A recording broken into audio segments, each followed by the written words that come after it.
Hey everybody, this is Sean Riley with Riley Real Estate and MassHomesale.com with this week's Q&A Saturday video. This week we're going to answer the question of what is the NOI for a rental. So NOI stands for Net Operating Income, which is basically the net income from a rental property after you take into account all expenses except for financing expenses. And to clarify exactly what financing expenses are, many of you might pay a mortgage on a home, and in that payment you might have your principal, your interest, and you also may escrow your property taxes as well as your homeowner's insurance. Not always, but pretty much those things are always escrowed in a residential mortgage. So in that case, so financing costs are not your mortgage payment, but only the principal and the interest portion of that.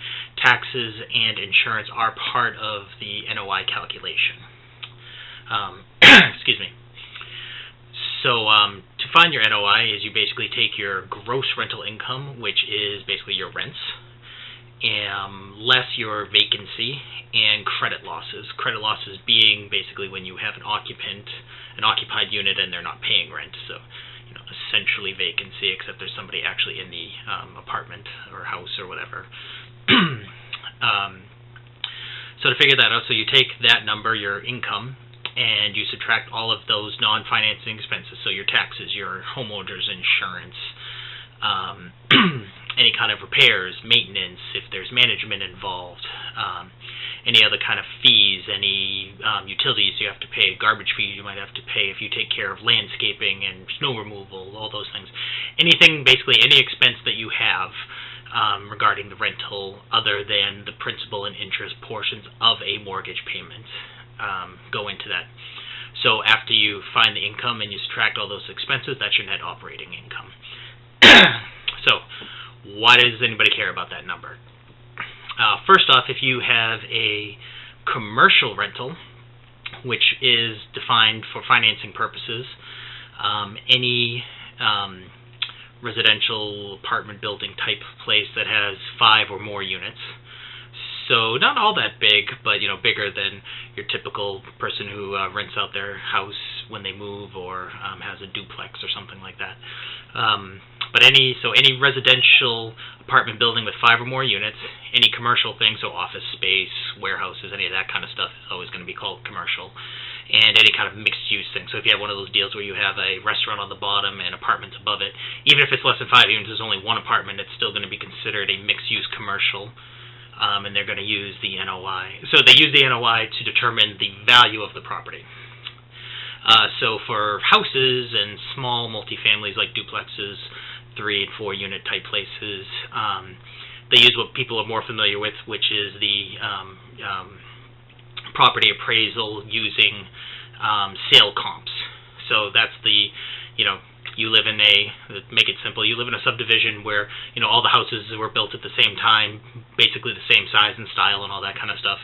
And, you have 3 neighbors who in the past couple of months sold a house which is pretty much very similar to yours for $350, $345, and $340. Your appraiser is going to say your house is probably worth $345. Doesn't matter if you have it as a rental and you're renting it. Doesn't matter what the NOI is or anything else in order to determine the value. That's just how single families as well as 2, 3, 4 families are generally valued. For commercial buildings, like I said, those 5 units or bigger or those other categories, the NOI is directly used in a formula divided by the cap rate. Complicated, maybe we'll do a video on that in the near future. But basically you use the NOI and this cap rate factor to determine what the value is, and that's what a lender will give you a mortgage based on, and basically how an investor would value the property in order to buy it, or price it to sell, either way, depending on what side of the equation you're on. So for those things it's vitally important because it basically determines your value, what you can finance and what you generally will be able to sell it for or buy it for. For smaller units, so like I said, a single unit or 2, 3, 4 families, they're not based, the value for appraisal purposes and financing purposes are not based on NOI. Obviously, rental statistics are going to come into play when they do the underwriting for the mortgage, but that's not how they're ultimately valued. However, especially if you get in some of those bigger things like a 3 or 4 unit, you're often going to be buying or selling as an investor more so than as a resident owner. Even if you live in them, it's still you have, basically in a 3 or 4, you obviously have more rental units than you do personal units. So people are going to be interested in those numbers even if they're not specifically used for the financing or how they'll be valued in terms of when the people are trying to get the financing. This is less important when you get down to the single units, especially because when you go to sell those, the biggest pool of buyers are going to be people who just want to live there. If you're in a heavy rental area, it's going to be more of a concern because you might have more landlords vying for the property. But even if you currently have as a rental, you're going to have a lot more people who might be interested in buying it as an owner-occupant. So in those cases, it's not as valuable, but it's still a good idea to know because basically it's nice to know how well your property is doing, so the NOI is a good indicator of that. Specifically, the reason that financing costs are taken out of the equation is because the idea is to find a number that shows how the place is performing regardless of what your financing is. So if you bought it with cash, it's, the NOI is the same as somebody who has a 100% loan on it with a high interest rate, where they're actually losing money on it. So so it's independent of what the financing is, because even without those extremes, things change over time. So a good interest rate a couple of years ago is not the same as a good interest rate now, and won't be the same as a good interest rate a couple of years moving forward, most likely. So depending on what people can get, that can change the equation a lot. So you certainly need to take your financing into account when you're evaluating a deal. But the idea is to tease that out of the NOI, so you have an independent number to evaluate the deal prior to figuring out how the financing may or may not work.